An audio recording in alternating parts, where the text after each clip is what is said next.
For more than 20 years of my pastoral ministry, I filtered almost all my church leadership learning through that lens.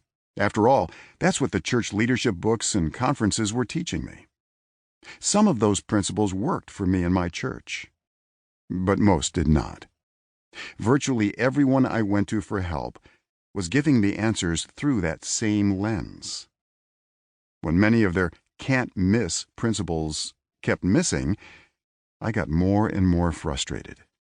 Not with them, but with myself. After all, if everyone says these principles work, but they're not working for me, the problem must be with me, right?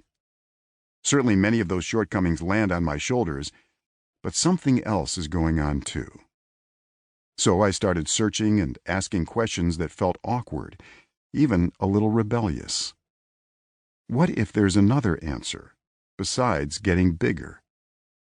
What if there's a way for small churches to be dynamic and healthy?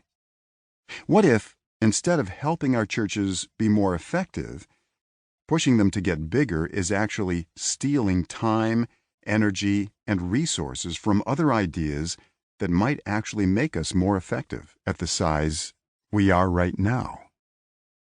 Those questions equipped me with a new set of lenses that are helping me see church leadership in a different way. I'm discovering principles that I would not have found if I hadn't shifted my focus away from church growth. Church growth principles aren't wrong. It's just that there's more to it. New lenses for a new church.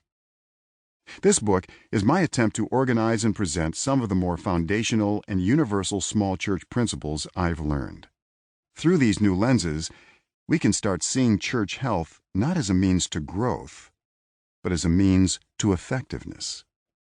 Yes, small churches can be effective, even if they don't get bigger, although it's wonderful when they do. I started to discover how effective small churches can be when I strapped on those new lenses and discovered the principles to take our church there. Since putting these principles into practice, I've had the chance to teach them to hundreds, even thousands of other small church leaders via blog posts and conferences over the past few years. The response has been overwhelming. Not every new idea worked, of course, but in case after case, story after story, and church after church, these principles have proven to be as universal for small churches as any methods can be. So grab those new lenses and let's discover together how to better lead, shepherd, and worship Jesus in a healthy, vibrant, and effective small church. These are the small church essentials. Part 1. Small does not equal broken. Chapter 1. Believe it or not, you will pastor a small church. There are 3 realities of pastoral ministry I wish someone had told me about in Bible college. Fact number 1, most pastoral ministry students will never pastor a church larger than 250 people.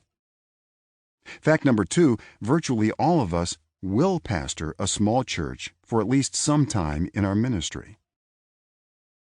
Fact number 3, you can pastor a small church well without settling for less. Look at the class schedules for any ministry training school or seminary. How many of them are telling their ministerial students any of these realities, let alone teaching them the skills needed to pastor a small church? Some, 1, none. Instead, I was taught how to break the 200 barrier. But I was never taught how to pastor a church under 200.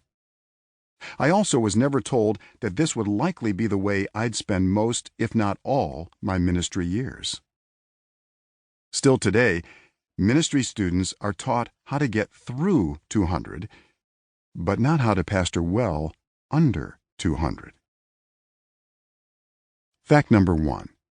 Most of us will never pastor a big church. According to Karl F. George, the typical church in North America is small.